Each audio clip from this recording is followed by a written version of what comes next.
शादी की तकरीबात आजकल, असल में शादी कब हुई? रीचा अली फजल का अपनी शादी से मुताल्लिक हैरानकुन इंकशाफ। बॉलीवुड स्टार्स रीचा चड्ढा और अली फजल आजकल अपनी शादी की तकरीबात में मसरूफ हैं, लेकिन इन्हीं दोनों जोड़ी की शादी से मुताल्लिक एक हैरानकुन इंकशाफ हुआ जिससे मद्दाह तंग रह गए। जोड़ी ने इंकशाफ किया कि 2.5 बरस से कानूनी तौर पर शादीशुदा हैं और उन्होंने 2020 में शादी रजिस्टर्ड करवा ली थी। एक बयान में कहा कि 2.5 बरस कबल शादी के बाद अब हम अपने दोस्तों और खानदानों के साथ अपनी शादी की खुशियां मना रहे हैं। जोड़े ने अपने 29 सितंबर 2022 के मुश्तरका बयान में ये बात बता दी थी। दोनों ने इंस्टाग्राम पर एक ऑडियो रिकॉर्डिंग में बताया था कि उन्होंने 2020 में बाकायदा शादी की, लेकिन कोरोना वायरस की आलमी वबा की वजह से सेलिब्रेट नहीं कर सके थे, क्योंकि वबा से जिस तरह सब मुतासिर हो रहे थे ऐसे ही हमारे साथ भी सानेहात हुए। अब हालात बेहतर हुए तो हमने अपने खानदान और दोस्तों के साथ सेलिब्रेट करने का फैसला किया। दोनों की जानिब से दिल्ली, लखनऊ और मुंबई में दिए गए रिसेप्शन में जिन बॉलीवुड शख्सियात ने शिरकत की उनमें आयुष्मान खुराना,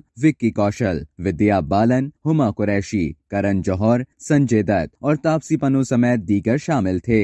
अब तक के लिए इतना ही। मजीद खबरों और न्यूज अपडेट्स के लिए डेली जंग के YouTube चैनल को सब्सक्राइब करें और Facebook के पेज को लाइक करना ना भूलें।